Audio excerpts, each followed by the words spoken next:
നാട്ടുകാരുടെ ഉറക്കം കെടുത്തി ജനവാസ കേന്ദ്രങ്ങളിൽ പുലി ഇറങ്ങി. മടിക്കൈ പഞ്ചായത്തിലെ വിവിധ ഇടങ്ങളിലാണ് പുലി ഭീഷണി. മുണ്ടോട്ടിനടുത്ത് ആടിനെ പുലി കടിച്ചു കൊന്നു. മടിക്കൈ തോട്ടിനാട് കുറ്റിയടുക്കം കണ്ണാടിപ്പാറയിലാണ് പുലി ഇറങ്ങിയത്. രാത്രി 9 മണിയോടെയാണ് പുലിയെ കണ്ടത്. ഇവിടെ നിന്നും ആളുകൾ നോക്കി നിൽക്കെ ആടിനെ പുലി കടിച്ചു കൊണ്ടുപോയി. ആളുകളുടെ ബഹളം കേട്ട് ആടിനെ കുറ്റിക്കാട്ടിൽ ഉപേക്ഷിച്ചു പോയ ശേഷം അല്പം കഴിഞ്ഞ് തിരികെ എത്തിയ പുലി ആടിന്റെ ഒരു ഭാഗം കടിച്ചെടുത്ത് കൊണ്ടുപോയി. ആളുകൾ പുലിയെ നേരിൽ കണ്ടു. പുലിയുടെ ദൃശ്യം നാട്ടുകാരാണ് മൊബൈലിൽ പകർത്തിയത്. ഓട്ടോയ്ക്ക് കുറുകെ പുലി ചാടിയതായും പറയുന്നുണ്ട്. ജനവാസ സ്ഥലത്താണ് പുലിയെ കണ്ടത്.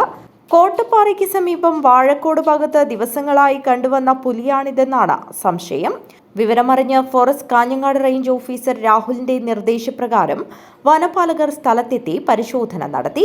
News bureau, Kanhangad.